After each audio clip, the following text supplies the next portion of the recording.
నాకు ఆ పాత బాలులో ఆ బంగారు పనిచేసుకుని పనికి రాకుండా ఆ యొక్క బాలు నాకు కావలసినది, నాకు అవసరం ఉన్నది.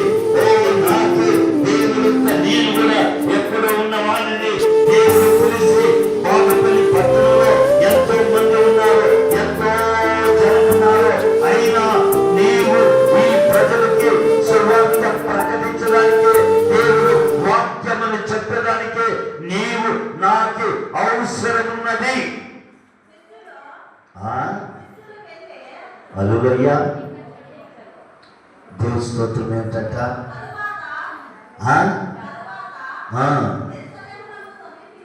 హల్లెలూయా. దేవుని స్తోత్రం. అక్కడ కాదు, దేవుని సొమ్ము అక్కడ. ఇదిగో గాడిదల గురించి నేను అక్కడ ఎక్కడున్నట్ట 5వ వచనం చూడండి. అదిగో గాడిద పిల్ల. హల్లెలూయా. అదిగో ఇదిగో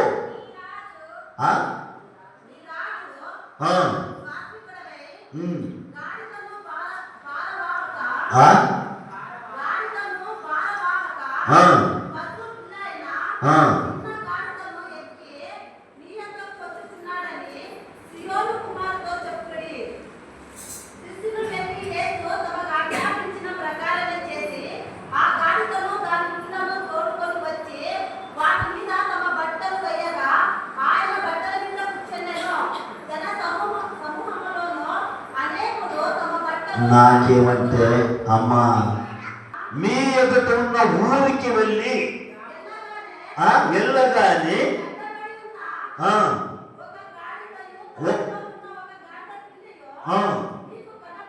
కనుబడెను, దాన్ని ఉప్పుకొని తోడుకొని రాండి. ఎవరైనాను మీతో ఏదైనాను అడిగిన వెడల అది నాకు చెప్పవలను. హల్లెలూయా. మైక్ లేదా? పేరు పెట్టి పిలుస్తా. నీవు నాకే అవసరము. ఎవరికంటే అవసరమా? దేవునికి. జీవితంలో సాతాను కట్టేసినప్పుడు, ప్రాణం దాన్ని తీసుకొని వెళ్ళినప్పుడు అక్కడ ఏమంటున్నాడు? కట్లను వ్యక్తిని మార్కు సువార్త 5వ అధ్యాయంలో అనేకమైన దయ్యములు ఎక్కడున్నాడంట? గోవుల్లో, అనేకమైన సమాధుల్లో, అనేకమైన ఊరు బయట అరణ్యంలో నివాసము చేస్తున్న ఆ యొక్క మనిషి, ఆ యొక్క జీవితాన్ని ఎవరు పట్టేసుకున్నారంట? సైతాన్లు పట్టేసుకున్నారు. హల్లెలూయా. ఎవరు పట్టేసుకున్నారంట? సైతాను పట్టేసుకుంది, దయ్యములతో పట్టివేసింది. అప్పుడు అనేక మంది సువార్త ప్రకటిస్తారు, అనేక మంది దేవునికి నడిపిస్తారు. ఏమేసినారో వాళ్ళు సమాధులలో నివాసిస్తున్నారు, చూస్తున్నారు. ప్రైజ్ దేవుని యొక్క విషయంలో అక్కడ ఎవరు ఇచ్చినట్ట? యేసయ్య వచ్చారు. యేసయ్య వచ్చినప్పుడు ఆ సంఖ్యలు ఏమైపోయినారు? విడిపోయినట్లు మనం చూస్తున్నాం. ప్రైజ్ చెప్పండి పెట్టండి. దేవుని యొక్క వాక్యములో నీవు జీవితంలో నిన్ను లోకాన్ని సైతం కట్టేసుకోండి. మనల్ని దేవుడు దగ్గరికి రానుకున్నట్ల, దేవుని సన్నిధికి రాకున్నట్ల సాతాను మనల్ని కట్టివేసినాడు. దేవుని స్తోత్రం. ఏదో రూపంలో ప్రేమైన ఏదో రూపంలో సైతాను కట్టివేస్తుంది. ఆ కట్టి విప్పాలంటే ఎవరు కావాలా? దేవుడు రావాలా. నిన్ను నన్నే ఇప్పి దేవుడి సన్నిధికి నడిపించదానంటే, ఇదిగో నాటి గాడిద పిల్లను అవసరము. ఆ గాడిద పిల్లను అది వేస్తంగా మరి సైతాన్ అక్కడ కట్టివేసింది. ఎవరైనా కానీ ఎవరు అడిగితే ఈ గాడిద పిల్లకు దేవునికి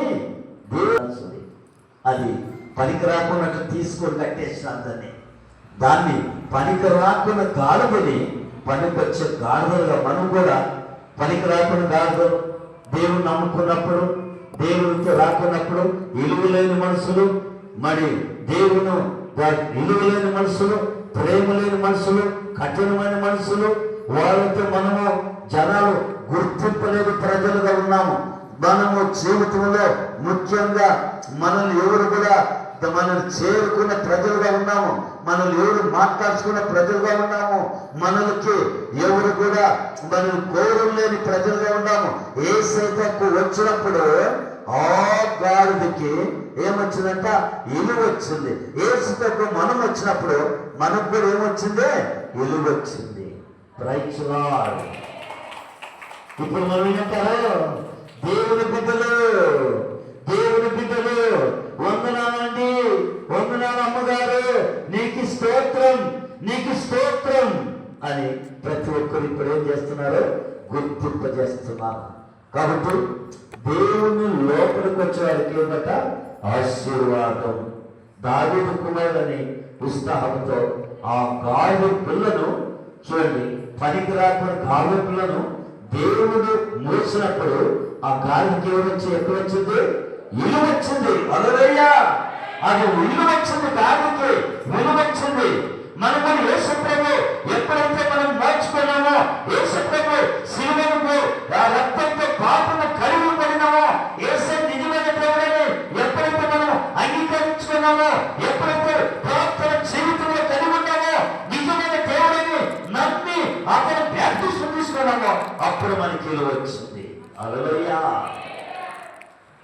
చూడండి, వీళ్ళు దేవుని బిడ్డలండి, మంచివారండి. ఎవరు విలువ వచ్చిందంటే యేసుతో మనం ఉన్నప్పుడు విలువ. యేసుతో సిలువకి ఎవరు విలువ వచ్చిందంట? ఎప్పుడైతే విలువ వచ్చిందంట, యేసుక్రీస్తును నామములో సిలువని మొట్టమొదలుగా ఎవరు ఇస్తున్నారంట? దొంగలని, మోసగాళ్ళని, అక్రమణని, తప్పు చేసిన వారిని శిక్షించి ఆ సిలువకి వేసేవారు. అప్పుడు సిలువకే విలువ.